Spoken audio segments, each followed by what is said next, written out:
Good evening, chosen ones. Welcome to Virtual Beelzebub TV. I am your host, Beelzebub, and welcome back to the pit. So, I wanted to address something that's been on my mind lately, and that's playing Call of Cthulhu, and just the fact that it's set in the US 1920s, and the fact that the past is the worst. Uh, just the past is awful. So, as a usually I play D&D. I'm a dungeon master. I enjoy exploring the lore and the culture of any world setting. But for my first Call of Cthulhu session, it was a one-shot that was not really meant to be tied into anything, so I did none of that.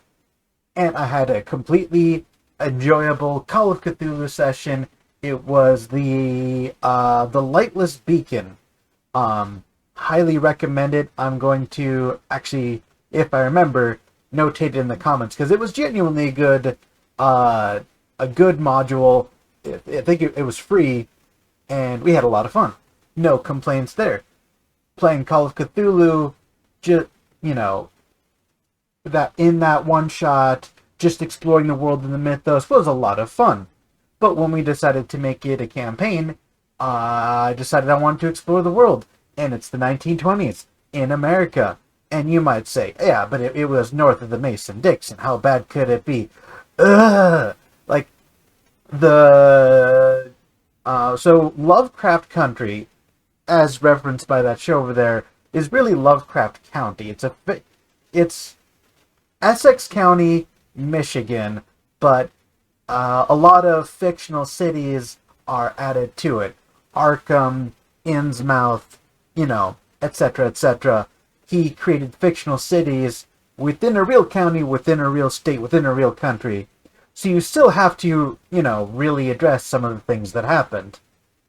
Well, at least that's what I thought. So that's what I did. Now, my party has people of color, it has women, it has trans people, it has basically everyone in my group is someone that the people of the 1920s would hate extensively. And I was like, okay, yeah, sure, racism, sexism, trans people weren't even really a thing. Uh, you know, God, I hate this. So, I don't even know how to talk about this. So basically, most of the people in my group are someone that would be hated in the 1920s. And it's so weird. Like, the 1920s has this image of being the roaring 20s. A decade of decadence and, parties and flappers and jazz music. And honestly, to an extent, that's true. Like, a lot of, like, I'll give you an example.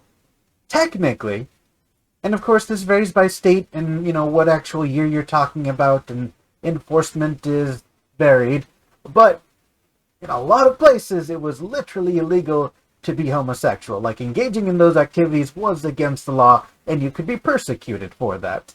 Well, I have a player who is decided he planned to play a gay character, and he had an attraction a certain way to another very attractive male character that I put specifically in my campaign for him to be attracted to, because it was going to lead, and it did in fact lead, to some very interesting events within the setting of the campaign.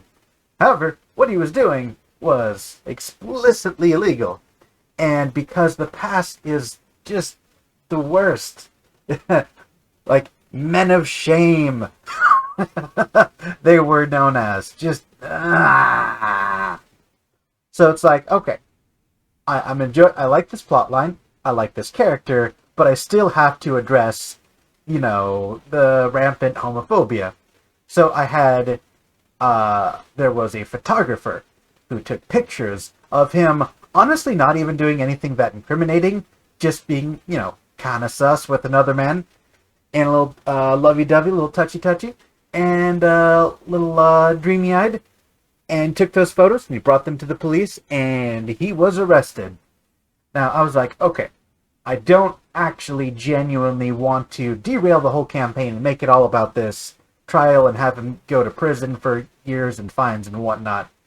So what I did is I had him get arrested, a little bit roughed up, and then the person that his character was attracted to, and it was a very attractive man. I went out of my way to find some artwork of a very attractive man. But I had the cops beat the living hell out of the NPC, not the player, because I don't actually want to reduce my player's HP. And one of the players was a lawyer, and he used his lawyer skills to basically deny. Like, I'm a lawyer, I was witness to all of these events, these are all slanderous rumors and lies, none of this happened, free my client. And he put his actual credentials as a lawyer and his faith as a Christian on the line. Fun fact, I'm almost positive the character he's playing is not Christian, but he did swear on a Bible and claim to be, to get him out of this sticky situation. And, you know, at the time, like, as it was happening, it was very dramatic, it was very intense. It's like, wait, is one of our players really going to, you know, be taken away from us because the past is the worst? And, and the past is just the worst. Is this really, you know, there was a tense moment, but honestly, afterwards, like, I looked back on it, and I looked back on the days after that event happened, and honestly, it went exactly as I planned. It went exactly as intended, but it wasn't as satisfying as I thought it would be. It wasn't as engaging. Looking back, I was having fun because I was the DM, and this thing that I had orchestrated was going out as planned. So I was just kind of distracted by how self-satisfied I was. But looking back, it was all kind of just awkward and uncomfortable. And the player references it, and it's kind of that, like, half jokey, half complainy way, like, where you're not really sure if they're just, you know, playing it up to have fun, or if they're genuinely uncomfortable about what happened. It just made things unnecessarily awkward, and it was time-consuming. It took a large part of the session. It was distracting. Everyone kind of forgot what the main actual Cthulhu quest was, because everyone got distracted by, oh my god, one of our players has been arrested for, you know, this political stuff. And, you know, I had fun in the moment, but in hindsight, it just made everything awkward and less fun, and just, I don't know, I kind of regretted it. But because I don't learn, and I'm not smart, and because I had just watched all 10 episodes of Lovecraft Country, I'm like, oh yeah, racism is a thing. All of my players were decided to pick Caucasian characters, which is honestly probably a good idea. It prevented me from targeting their characters to be the victims of, you know, well, the past. So honestly, good on their part. I think that was intentional. I think it was a decision that they made on purpose to avoid the past. And again, it's north of the Mason-Dixon Union, anti-slavery. Well, that doesn't mean anti-racist. Also, fun fact, in Michigan, there was a shootout between the KKK and the police. This is a Union state. Still has problems. Still has KKK lynchings. Sunset... what do they call it? Sunset cities? Where all people of color have to be out of the city by sunset, or it is their legal obligation, their duty as a law officer, to lynch you. Like, honestly, every time, quick tangent, every time Lovecraft Country brought up one of those, like, absurdly insane racist things, like Sunset Towns or the Tulsa Massacre, I kept going, what? This is bullshit. They're making this up. This is nonsense. This is America. And then I looked it up. True. The past was the worst. Oh my god. So I'm like, okay. So I've referenced it a few times. I've had some NPCs impacted by it. I've had people be racist. Like, for example, one of the people who was an enemy within the campaign, they found his journal, and he was just mega racist. In fact, I actually took inspiration from the Call of the Cthulhu mythos story written by H.P. Lovecraft, Horror at Red Hook, and I just copy-pasted some of the excerpts about his opinions on people of color, and just copy-pasted them into his journal to sort of basically link just the general racism that existed directly to his, like, evil, cultist, Cthulhu, like, mind space. Like, he is a cultist of Cthulhu specifically because he doesn't see black people as people. He sees them as these, like, you know, sin-skinned demons, and he believes that bringing Cthulhu to Earth, he is going to eradicate the people of color. So, you know, pretty objectively racist, objectively horrible. He's objectively evil. He's trying to, you know, resurrect or summon Cthulhu. But even then, I'm like, aha, I have addressed the problem. I've admitted that this thought process existed, and I have made them the bad guy. All right, I have done my job. It just made everything uncomfortable. Like, it kind of felt like, why did you bring this up? There's nothing to do with anything. You're just bringing up this thing that was bad, that we all agree was bad, and just shoving it in our faces and reminding us that the past was the worst. It's like, oh yeah. But again, I was kind of blind to it. I was kind of just happy. It was like, the party was shocked. Aha! There's shock in the party. I have done my job as a DM. Blind to the discomfort of the actual party. And because I don't learn, and because I'm an idiot, and because I'm not picking up on the sense that all this stuff is making the people, you know, my friends, uncomfortable, they get into a shootout with the KKK because they tried to kidnap one of the party members. And this actually, honestly, much better than expected. Went better than the other instances because the one of my players is from the South. He is Southern, he is Republican, he's proud of it, and normally that's fine. You know, most of the party is either liberal or apolitical, and he's...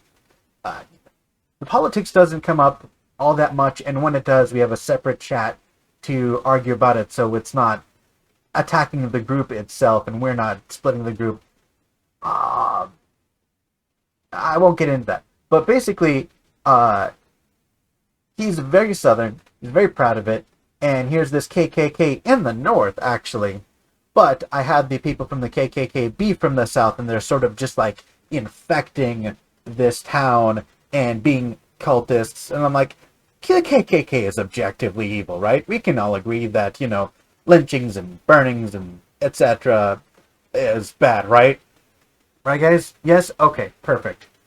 And I had them say, you know, the South will rise again. And he had an opportunity to say in character, but also kind of in person, make this declaration that the South is more than just bigotry and racism, and it's people like the KKK that are sort of ruining their reputation and making everyone shit all over people from the South.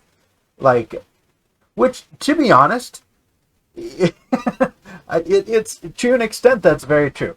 People like to make fun of the Southern drawl. You know, everyone in, you know, Alabama is incestuous and retarded and, you know, everyone's like just the sort of, some sort of subhuman mongrel. So, you know, I gave him an opportunity in-game where it made sense and everyone could agree, like, these people do not represent my people. Fuck these people. Plow, plow, plow, plow, plow.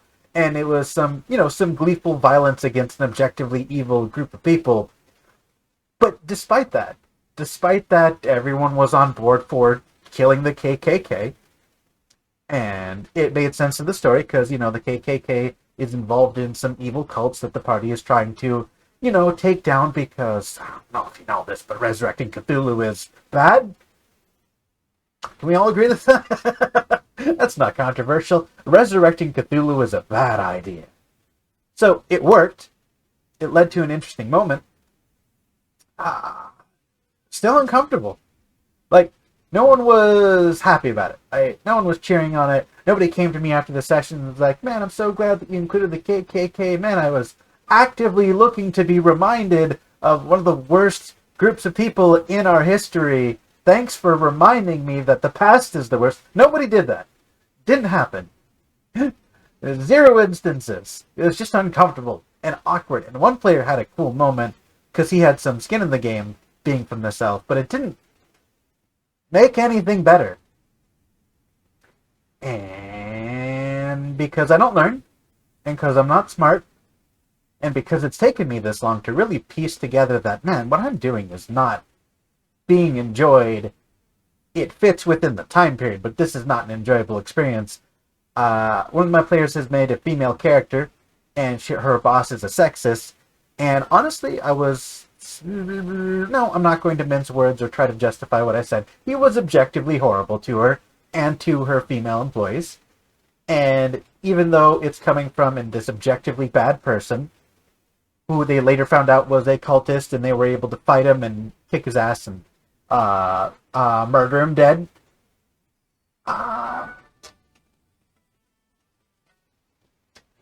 Sorry about that. I'm not editing that out because editing is a pain in the ass. Even though he was clearly bad, it was still uncomfortable to say those words as a man to a female player. Like, belittling one of my female players in-game, even under the sort of, I'm doing so as a character in a fictional story. Man, it was still phenomenally uncomfortable. I shouldn't have done it. Because, I should not have done it at all. It was thoroughly unenjoyable to talk to one of my female players and be objectively sexist and dismissive and disparaging towards her, even through the mouthpiece of a bad guy. It was still uncomfortable. I didn't like it afterwards. I don't think she got anything out of it. It was just bad. So, my point is, what I'm ramblingly getting towards is if you play Call of Cthulhu, and you're like, oh, this exists in the 1920s, and the past is the worst, let me address it, let me encourage you to not. Because technically, you are right. It's unlikely anyone will complain, because people are aware that the past is the worst. But, honestly, why don't we just pretend it didn't happen? Because it's so uncomfortable. The overwhelming majority of people in your campaign are probably going to not want to address it. Because the thing is, Call of Cthulhu is a game. It is a pastime. It is something that your players are going to use to disconnect from the real world and relax. And reminding them that, oh yeah, sexism, racism, homophobia exists. It's not very relaxing. Even in a setting like Call of Cthulhu, where like there's tension and drama and you could die at any time and horrible mutants exist, like that sort of tension is fictional tension. It's completely disconnected from your real life. And, when the game ends, there's this catharsis, like, whew, man, I'm so glad that giant 60-foot tall space monsters with tentacle faces don't exist. I feel better now that I have dabbled in this fictional setting that was horrible. The tension is over. When you experience homophobia in your pastime, and you're a homosexual, and the game is over, you don't get to say, man, I'm so glad that doesn't exist, because it reminds you, like, oh wait, it does. Not as bad as it used to be, but it still exists. It's technically an accurate thing to do, but it's also uncomfortable. Don't do it. Yeah. Don't address it. Pretend it doesn't exist. You can have fun without addressing it. Don't do what I did. What I did was terrible. I regret all of it, but I have dug my grave, and I'm going to have to see these themes to the end, because if I don't, what was the point? But don't do what I did. Live in a world, in a fictional Cthulhu-esque America, where these problems don't exist.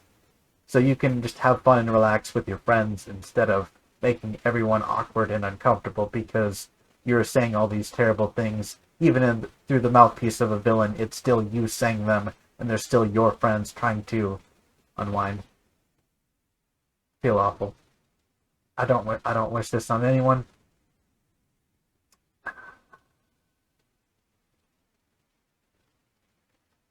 So yeah, that's all I have for you today, and I will see you next time.